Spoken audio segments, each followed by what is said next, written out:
Hi guys, welcome to your little monthly mail out. Today I just wanted to take a few moments to talk to you about our menstrual cycles.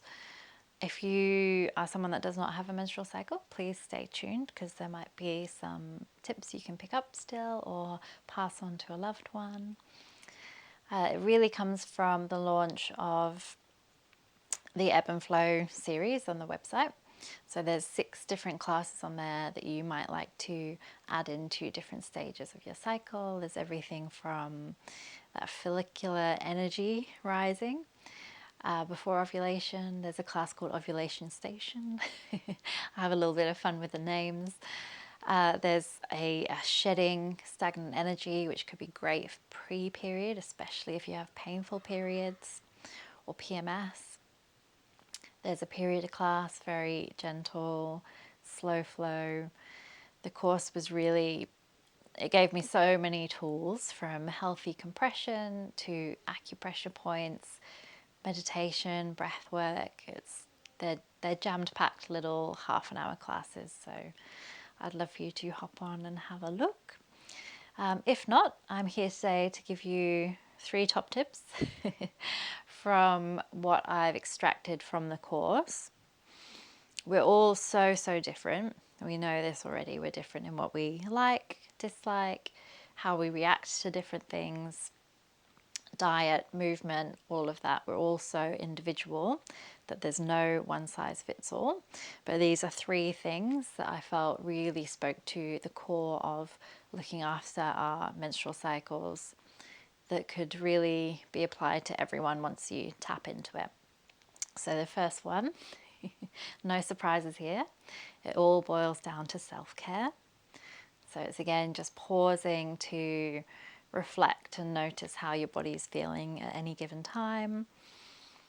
Pausing to just notice how your diet changes throughout the month. Maybe doing some further investigation into that, either with a nutritionist or some books. Got a reading list below. Taking time out when we need it. It doesn't necessarily have to be at the period, although that's when most of us need that kind of day to stay under the duvets. It could be at any point in the cycle. Our hormones, there's a very complex symphony of things going on inside us all month long that really anytime you feel you need to rest, it's completely warranted. And yeah, just self-care in general, it's all related, all of it. Number 2 is movement. Unless you feel worse after movement and potentially worse after your period, movement can be so good for so many different things. And I know the week before the period is when we least feel like doing it. So my main takeaway was movement with joy, or movement that brings you joy. So it could be a 10-minute class, it could be a dance, it could be just a roll around on the mat. Anything that brings you joy, that makes your heart and your head happy, as well as your body, is the go-to. It means you're more likely to do it and do it consistently. So if you just have a think about anything that you enjoy, especially during that premenstrual week, it could be really beneficial. And number 3 was tracking your cycle. Almost forgot there. Tracking your cycle. So this is a fantastic book if anyone is interested. I think it's in audio form too.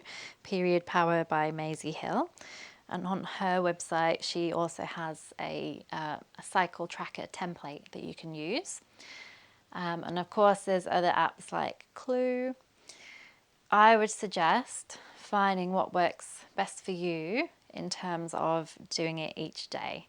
So I was using Clue, but there's so many little boxes to go through that I just wasn't keeping up with it each day, and it's also more time on my phone, which I didn't love. So just writing your day number, so the start of the period is day number 1, and that main feeling of the day. So if there's a headache, if I feel emotional, if I feel energetic, if I feel great, just anything, the first thing that presents itself to you on that day, write it down.